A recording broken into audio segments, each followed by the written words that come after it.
اعوذ باللہ من الشیطان الرجیم بسم اللہ الرحمن الرحیم۔ ناظرین، اللہ کے فضل مبین سے الحمدللہ ثم الحمدللہ ہم نے الساعۃ کی علامات و اشارات کو بالکل کھول کر واضح کر دیا۔ ہم نے لوگوں سے پوچھا کہ تم کس کا انتظار کر رہے ہو، تو ہمیں جواب ملا کہ ابھی تو سورج نے مغرب سے طلوع ہونا ہے، یاجوج اور ماجوج کا خروج ہونا ہے، دجال کا خروج ہونا ہے، دابۃ الارض بھی نکلنا ہے، الدخان ان کا ظہور ہونا ہے، زمین سے النار کا نکلنا ہے، فرات سے بہت بڑی مقدار میں خزانے نے نمودار ہونا ہے۔ اس کے علاوہ بھی ہم تو ابھی بہت ساری علامات و اشارات کا انتظار کر رہے ہیں۔ جب تک وہ وقوع پذیر نہیں ہو جاتی تب تک الساعۃ نہیں آنے والی، الساعۃ ابھی بہت دور ہے۔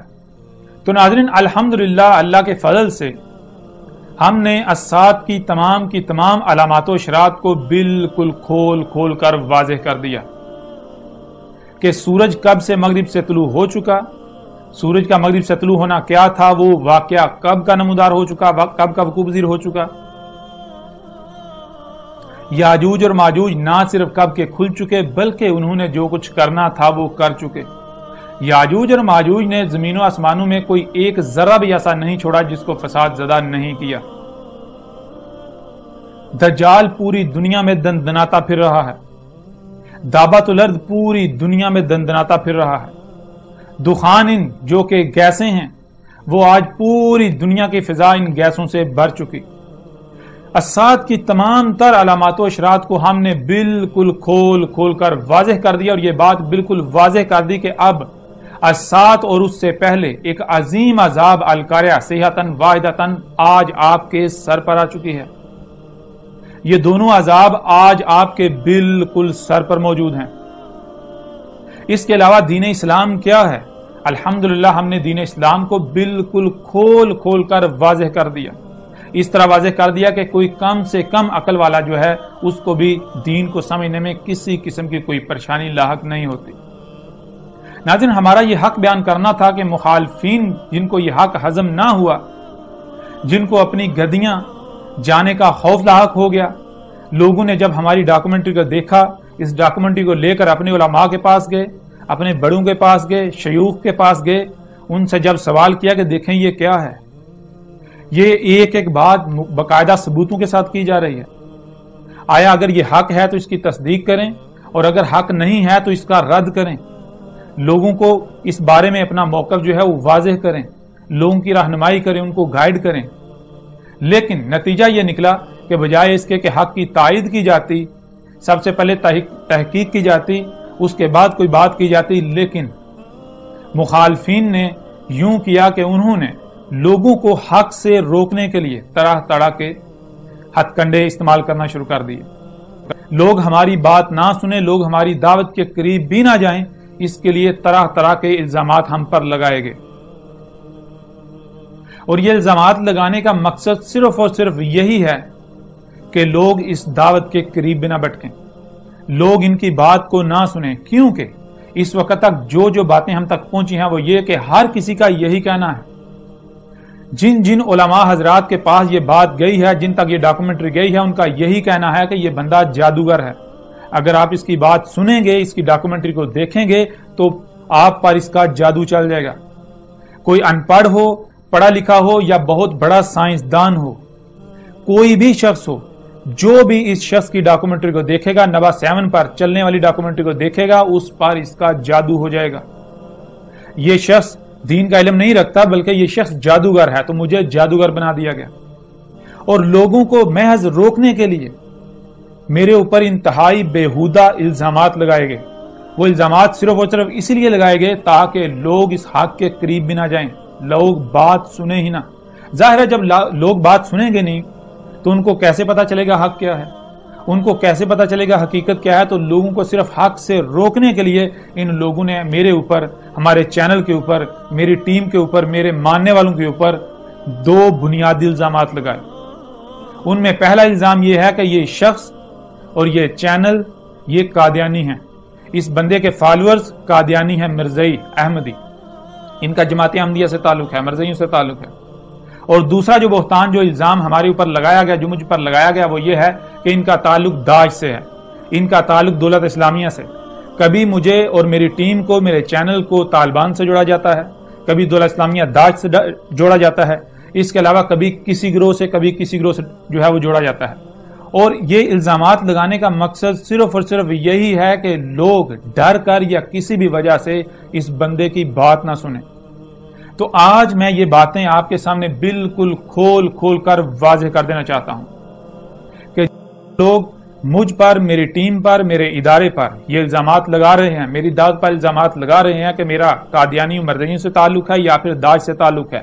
یا اس کے علاوہ کسی بھی تنظیم یا گروہ سے تعلق ہے، تو وہ ایسا کریں۔ ان کو بالکل کھلا دعوت ہے کہ وہ نبا 7 ٹی وی کو کھولیں، اس میں اب تک 58 اقساط آ چکی ہیں ڈاکومنٹری کی،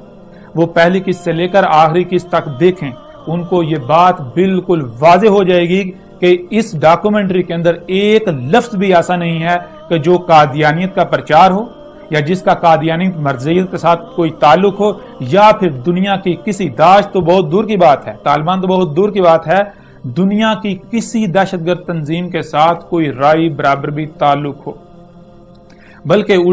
الٹا حقیقت کیا ہے؟ حقیقت یہ ہے کہ طالبان وہ مجھ پر قتل کے فتوے لگا رہے ہیں، طالبان نے مجھے مرتد ڈکلیئر کیا ہوا ہے، طالبان نے میرے اوپر انعام رکھا ہوا ہے، طالبان سے بہت سارے گروہ ہیں جن کی طرف سے سوشل میڈیا کے اوپر میرے بارے میں باقاعدہ میرے خلاف کمپین چلائی گئی، میرے اوپر الزامات لگائے گئے، مجھے مرتد قرار دیا گیا، مجھے ایجنسیوں کا ایجنٹ قرار دیا گیا، اور بالکل یہی حال دولت اسلامیہ جو داعش والے انہوں نے کیا۔ انہوں نے بھی میرے اوپر طرح طرح کے الزامات لگائے، میرے اوپر فتوے لگائے، انہوں نے بھی یہی کہا کہ یہ بندہ ایجنسیوں کا ہے، یہ ایجنٹ ہے، یہ کافر ہے، یہ مرتد ہے، جو یہ بندہ دعوت دے رہا ہے اس کا کوئی ایک بھی نظریہ کوئی تسلیم کرتا ہے تو وہ دائرہ اسلام سے ہی خارج ہے۔ یہاں تک کہ داعش والوں نے میرے اوپر بہت بڑا میرے قتل کا انعام رکھا ہوا ہے، کئی دفعہ سوشل میڈیا کے اوپر وہ اس چیز کا اظہار کر چکے ہیں، میرے بارے میں وہ کئی دفعہ فتوے جاری کر چکے ہیں کہ یہ شخص اس کو تلاش کریں اور اس کو قتل کریں،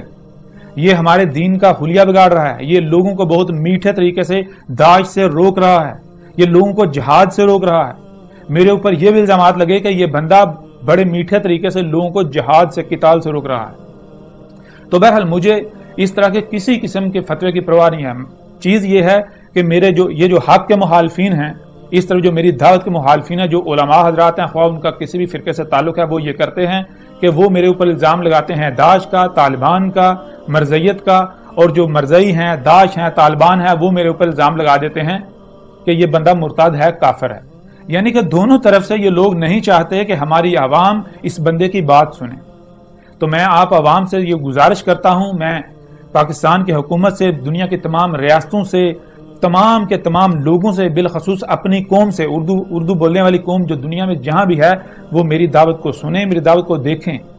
نبا 7 ٹی وی کو کھولیں، اس کے اوپر اب تک 58 اقساط آ چکی ہیں ڈاکومنٹری کی، اس کے علاوہ دین کے اوپر بات کی گئی، دین اسلام کے اوپر۔ آپ دیکھیں کیا آپ کو ایک رائے برابر بھی شائبہ نظر آتا ہے مرزیت کا؟ آپ کو ایک رائے برابر بھی شائبہ نظر آتا ہے داعش کا، کسی دہشت گرد تنظیم کا؟ میں آج یہ بات بالکل کھول کر یہ واضح کر دینا چاہتا ہوں کہ مخالفین نے میری دعوت سے لوگوں کو روکنے کے لیے اوچھے ہتھ کنڈے استعمال کیے،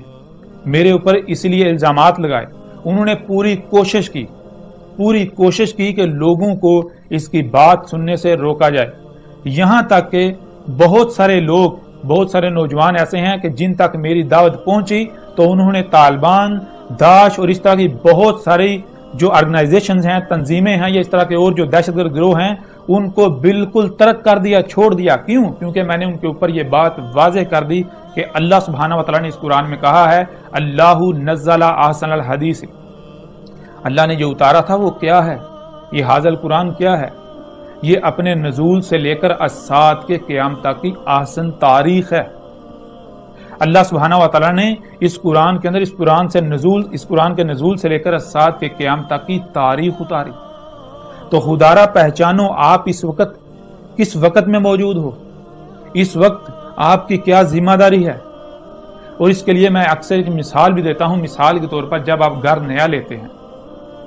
تو اس وقت کیا کرتے ہیں؟ اس وقت گھر میں سامان جوڑا جاتا ہے، ہر شے کو اس کے اپنے مقام پر رکھا جاتا ہے،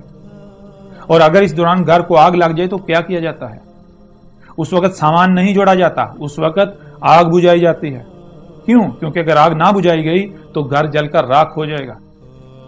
نقصان ہو جائے گا۔ اب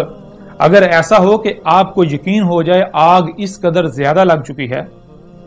اس قدر بھڑک اٹھی ہے کہ یہ آگ نہیں بجھائی جائے گی، تو پھر